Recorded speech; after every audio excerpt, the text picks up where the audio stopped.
You are listening to More for the woman who simply wants more with Tiffany Largie. I'm not going to apologize for wanting more. I just feel like that's ridiculous. And the truth is that I feel like it's crazy for you to be apologizing to the people around you, to society, to your cultural norms, to religion. I mean, you fill in the blank. Not only is life just too damn short for it, but we didn't come here to simply be servants and to serve other people without serving ourselves. I know this sounds crazy, but stay with me. The amount of women that I've encountered in the last 12 months who have told me this statement, oh, Tiffany, I would do the thing, but I can't do that because my such and such would get so mad. Now, this particular series, I made a decision that I'm going to do a series specifically for you, the woman who knows that they want more right now. And they're saying to themselves, I'm really sick and tired of being tired. I'm tired of feeling left out. I'm tired of it only being me. I'm tired of not having enough. And I don't mean enough money. I'm actually, yes, you're tired of not having enough, but it could be enough money. It could be enough friends. I'm tired of just not having enough people to confide in. I'm tired of not having enough help. Like, I don't really care. It feels like there's just never enough. But the thing that we have to own together as women, and this is specifically this is step one. Okay. Think of this as step one. We can't ask people to respect us. We have to demand it. Respect is one of the areas that I feel is the most compromised when it comes to women who want more, because they get to some place. Let me tell you a couple of experiences. You might be either the woman you've crossed six figures, woohoo! You make multiple six figures either in your business or at a job, woohoo! And you think to yourself, well, I have arrived. You have not. Because chances are there is a person that you are allowing to talk to you any old way. There is a person who is not respecting you. There is a family member who is not giving you the attention that you deserve when it comes to how they make you feel. And if it's not that, it's a boss. And if it's not that, it's a child. If it's not that, it's a husband. It's somebody. Because what I've learned about women, especially women who are already in the bucket of more, is that they get into a place in which money becomes the way in which they can mask how they feel to the world. They mask how they feel to the world. And you know why they mask how they feel to the world? Because it's easy. They mask how they feel to the world and they hide behind new clothes. They hide behind a house. They hide behind a desk. They hide by traveling. And you can only hide so much from yourself. This particular moment is this particular episode, and stay with me because I need to make sure that you go back and you listen to the other episodes. If you've landed on this and you're like, sweet Jesus, what the hell is this woman talking about? How do I dive deeper? I'm going to take you through a 7-ish or so part series because I want you to be able to walk away from this. And if we never talk again, all you do is consume these 7 pieces, that you have a complete roadmap to get whatever the hell you want. And more importantly, to get out of where you are. Because what I find a lot, real talk, is I find that there is a ton of women who are saying to themselves, or a ton of women I come across, are saying to themselves, yeah, I've accomplished all of this, but I can't do that. Well, he won't respond to me the way I want. They overlook me. There is a big difference between getting respect, right? Which means you're going to hope and pray. You're going to hope to sweet Jesus that someone is just going to respect you because it's the right thing to do, right? Because it is politically correct, because it is what we do in the workplace. It is because it is what we do with siblings, what we do with spouses and marriage and love. But no, that is not the case. We don't just get respected because respect is something that you're automatically given. Let me just debunk that myth right now. Nobody's really getting respect because it's automatically given. Now, here's the other thing that I want to make sure that you understand. Bestie, stay with me because this one's real. You also don't have to earn respect either. I know this is going to sound crazy. Tiffany, what do you mean you don't have to earn respect? I don't have to earn respect. Now, in some areas, I might fight my way and use things that I am not, things that I lack in as a way to come back to the world and earn respect. Let me tell you a couple of times. So I owned a business on the East Coast. This is about 2000, maybe 8, 9, 10. Actually, I could even go back before that. But My business partners are Xerox Corporation, Hewlett Packard, and I was constantly around these white guys. And I don't have a problem with white guys. They're nice. We like white guys, okay? White guys are good people. But the truth of the matter is that I found myself constantly fighting and almost asking, like, hi, can I have some respect? So that's how the conversation started. I realized that the more I asked for it, they were like, all right, little black girl, go ahead and sit back down and we'll get back to you in hours between 2 and 2:15, on Thursday. And this got old. You ever been in a situation just feels old? So what I had to do is I had to teach myself, and which is why this is so important for me. Because in order for me to get the kind of respect that I needed to feel confident and to feel whole as I move forward, I needed to stop making respect optional in certain situations. Too many women who are trying to really scratch at that next level of more. And let me tell you, if you're already doing a couple $100,000, great. I am thrilled for you. But your couple $100,000 is inferior to the millions that you're capable of. But the truth is that you have made respect optional.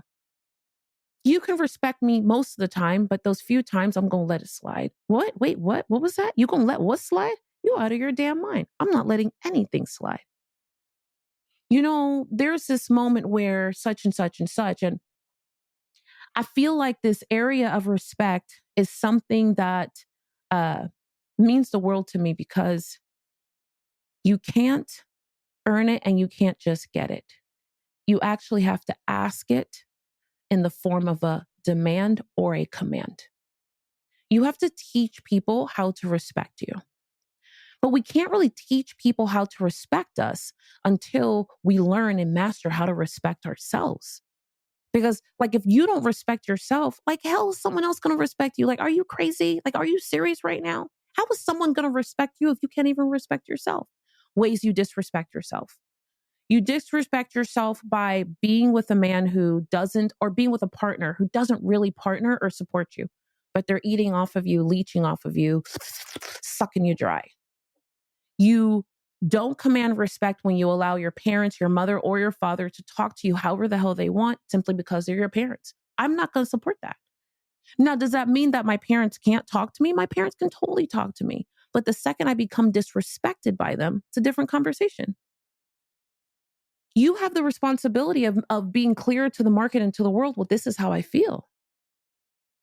Now, the other area in which I, for the life of me, will not understand how this happens, where you have children that are disrespecting you. Like, what in the hell is that? This epidemic of children who are disrespecting parents, I feel like it's a whole nother topic, and we're not even ready for it. But that's not okay either. Oh, but Tiffany, you know how the teenage years are. Are you? That's you. The teenage years are whatever we dictate it. And the ways in which we don't command the respect that we want is in using authoritativeness as the way to command respect. Authoritativeness, titles, that's how we're going to get respect. No. So stay with me as I try to round robin this and get you inside of this, because I find that a lot of the respect that woman is looking for, she's trying to get it through fear, through manipulation, through things that are negative.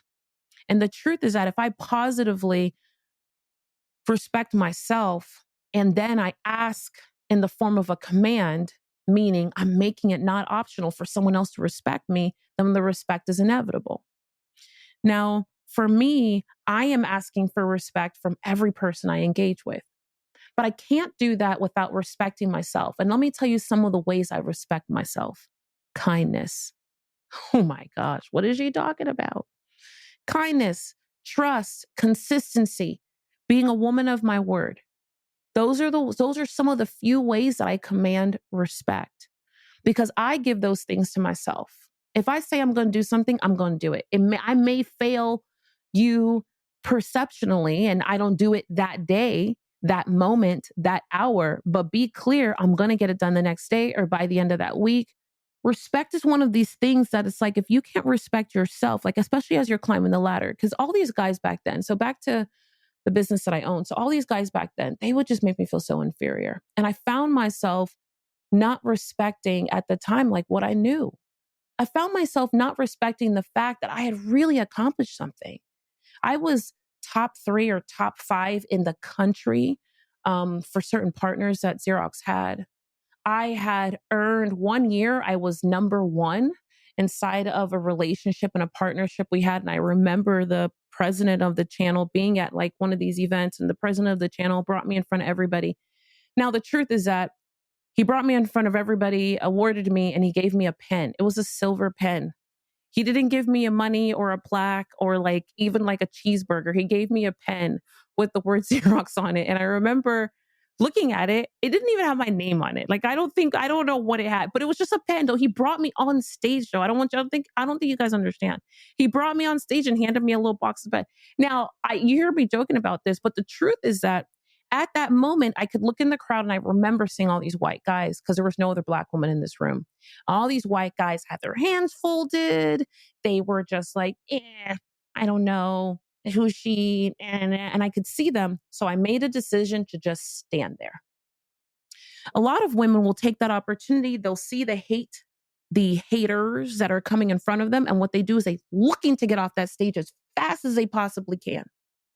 But part of commanding respect is not about being obnoxious. It's about being and staying where you are planted. So in that moment, I was planted on that stage or in front of all the people. And so what I made a decision to do, stand there. I stand there and I looked at everybody. My look was a little mix of, I see you. Do you see me? My statement was also silently, I'm standing here and you're standing there. We could look at opinions and feelings and all the other stuff you've got in front of you, but I just needed to sit with the facts.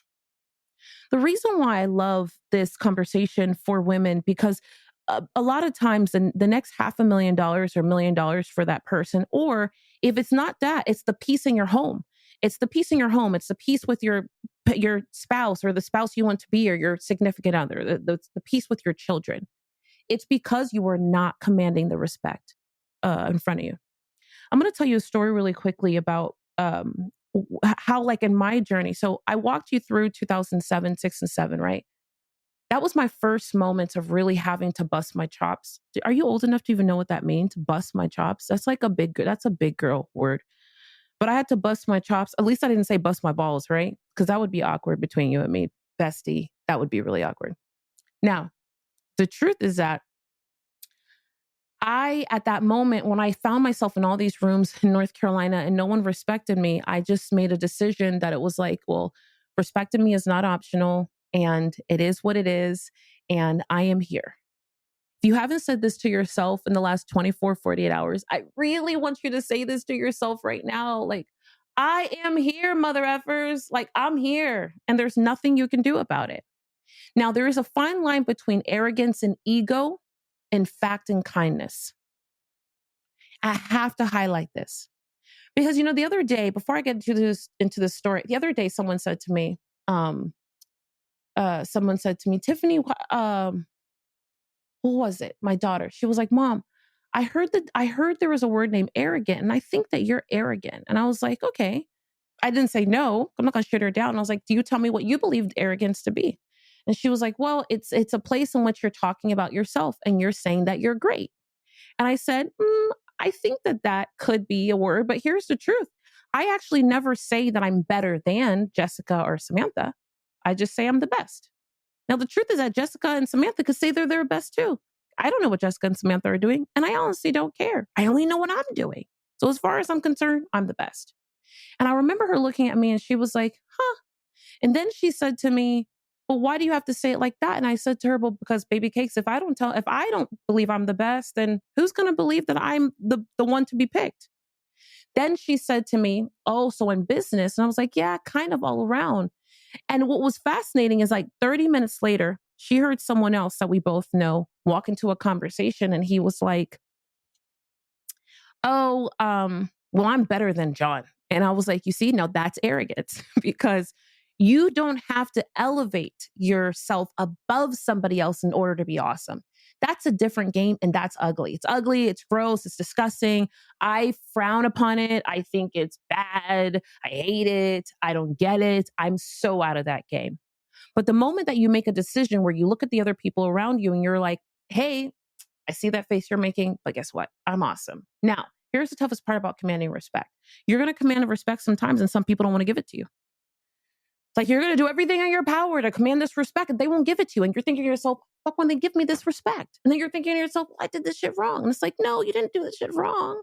The problem is that they have a problem. You don't have a problem. The fact still stands. You're still awesome. Now, I'm going to tell you a story that's really important for me, for you to hear, because I highlighted big part of my journey 10 years ago. No, that's a lie. 2008 is shit. What year are we in? That's like 20 years ago. Oh my God. Is this part where I say I'm getting old? Oh my gosh. 15 years ago. Look at that fast math. And I'm here like, carry the one, Tiffany, carry the one. Almost took out my calculator on you people. Now, the truth is, I really understood another level. So me commanding my respect, me just commanding respect in general, it definitely got me to $1 million. It got me to multiple $1 million, and it allowed me cool things. Like I bought out other companies. I acquired my competitors in the state of North Carolina. I got to entertain cool things like flying to New York and New Jersey and looking at other businesses and seeing if I would buy them. I built a great team, and I'm very proud of it, but it only took me so far. Because what I realized is that I was commanding respect, but then there were some areas, especially when it came to race, that I would back down. Because I found myself in the state of North Carolina. I'm from Miami, Florida. And here I am in flipping North Carolina, where they don't even know most of the time that slavery is over. Like, it's so weird. Everybody's participating in this weird race game with allowance. And it was scary for me. I could tell you stories upon stories where, yes, I held on to the respect that I wanted, but when race enters the game for me, and I'm already a woman, it's a very different ballpark. I could tell you I could tell you stories that you wouldn't believe. Like, and this is not the story I was going to tell you, but I want to show you the other side of having to know where you are, like knowing where you are, being clear on what's happening, and then feeling your way through the outcome. Because there was a time where I remember trying to inch in this world, right? Getting the beginning of me commanding respect. And I walk into a church in a city called Faith, North Carolina. And I'm there because I have this serial number, and I've been asked by the manufacturer to go see, or the company. And I decide I'll just go see it myself. It's a church. I grew up in the church. I know ministry. And so, if you're wondering why I keep touching my hair, if you can see me on videos, because it's a little hot behind me. So I want to make sure I can stay here, stay with you, and get this story out to you, because it's really important. But so I'm in Faith, North Carolina, and I have this serial number that they can't find this machine. And I go, oh my gosh, Faith, North Carolina. My office was in a city called Salisbury, North Carolina. Sure, I'll go see it. I get to Faith, North Carolina, and it's a weird place because it just looks like, I don't know. It looks like it's too far in the past. And you heard me make a joke about slavery not being over, but it's just like everybody is stuck in these spaces and ways. And here I come, free-minded, free acting, free thinking acting, right? Like I can go anywhere, I can do anything, just not because I'm bigger and better, just because I'm here. I get to this church and I walk inside, and I'll never forget walking inside. And if you can imagine, there's like a hallway, like a house, but it's a big church, and I'm in the office. There's a hallway in front of me, and to my left is like an alcove, kind of like a living room. And to my right is another alcove. Now I walk inside and I look cute. Like I'm as cute as a button. I got a skirt on. I got some corporate company shirt on. I got cute heels. My hair is freshly washed. Like everything's delicious about me. I look to my right and my left, and there is a woman. So there's a woman on my left, and I'm like, hi, how you doing? So I look over to my left, and she's staring at me. Like, it's wild. She's just staring at me. So I guess I dismiss the stare because there's just two people. I look to the right. I'm like, hey, but to the right woman, I'm like, hey, how you doing? Out of the corner of my eye, I remember seeing that this woman, it took her purse off of the top of her desk and is hiding it underneath her. And I look to my right, and this woman is just staring at me. And now she's not only staring at me, but she's pushing she looks like she's pushing a button in her desk. Now, I must have been there for a minute. I don't know if you know how long a minute is, but I got a clipboard in my hand and my car keys. And I am looking at both of these women and I'm like, did you guys hear me? Good morning. How you guys doing?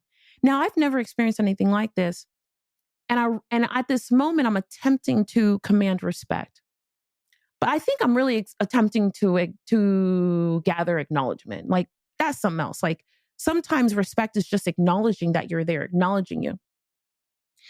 So this woman looks like she's pushing something onto the counter. And before I could get out another word, I then go, wait a second. Are you guys afraid of me? Did you just hide your purse? I was like, I make more money than both of you combined. Are you serious? Before I could blink, because it hit me what's going on, a white guy comes out from a door like 30 feet in front of me, directly in front of me, and he opens the door. And I'm assuming that whatever button this woman has pushed to my right is, summons him from, I don't know, from the basement of who knows, from doing, I don't know what they're doing down there. He comes out and he says to me, he looks at me and he goes, I go, hi, thank God you're here. Neither of these two women are responding to me. You must be the pastor. Hi, my name is Tiffany. And his response was, we can't help your kind here. I will never forget the feeling of staring at this man and thinking to myself, what is happening? No bullshit. I'm in a church. I'm in a church. I'm not in a little church. I'm on a church on Main Street in the center of this city. And it's probably the largest church. And I don't want to tell you what the name of this church is. When he says, we can't help your kind here, mind you, it's 2000. I want to make sure you understand. It's 2010. We're not talking about the 80s. I don't want anyone to get crazy. We're talking about 2010, 2011, some one of them years. When he says this to me, I'm lost. I'm so lost in this moment. I don't even have enough words. But I'm not hurt. I'm not crying because I am new to understanding that I automatically don't get respect in this state because I'm human. I'm now learning how to command respect as a human because they are caught up on the fact that my skin color is darker than theirs, which is the most asinine way to be, like to think. Nonetheless, I proceed to say something simple like, what are you talking about? And what did you just say? And he's like, you heard what I said. We can't help your kind in here. And I didn't feel afraid. I think it was my first time feeling sad because in this conversation of me having to figure out a new way of getting respect. Now, the reason why I'm sharing this with you is because the only way outside of that situation, like the only way around that, now in this moment, I was done with them. I mean, when I say I was done, like it was going to be their loss if I didn't show up. And I lost interest in caring. And so I laughed, I left, and I drove away. Now, I remember going back to my office and like that week or the week after, I took the guys to get a drink like right next door or something. And all I remember is mentioning that I had driven to Faith, North Carolina. And one of the guys almost like literally spit out his drink. He's like, you went to where? And I was like, I went to Faith, North Carolina. I had to go see a machine, such and such. And he was like, we don't go over there. I thought to myself, it's wild. There is such a line between being in an environment as a woman where there are more cards on the table that you have to deal with or that you have to figure the flip out of it. And I watched the fear in this man who had to be 20 years my senior, truly afraid for me. And the fact that I had gone to Faith, North Carolina by myself at 10 o'clock in the morning on a Tuesday. There are some places in which you may be faced with cards that are outside of your control. And as a woman, it's the hardest thing to navigate because then you go, what do I do? Now, for me, the dumb idea, the backwards idea is to stay in the environment where you can't get the risk, like where you have cards being played against you that you can't win it. Like, I don't understand that method of thinking. It doesn't make sense for me. However, let me tell you how to combat out of it. So the way to combat this way of being is specifically to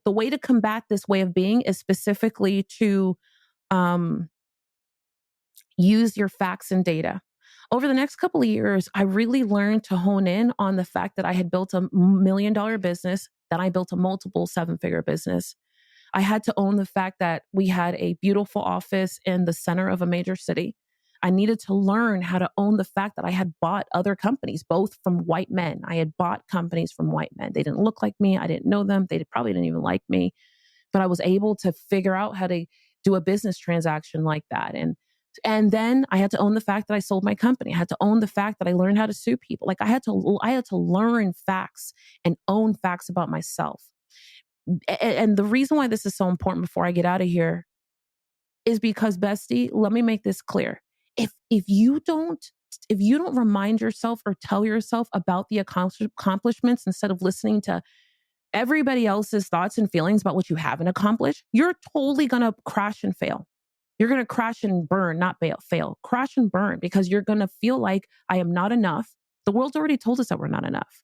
You're going to feel like you don't have enough. The world has already told you don't have enough.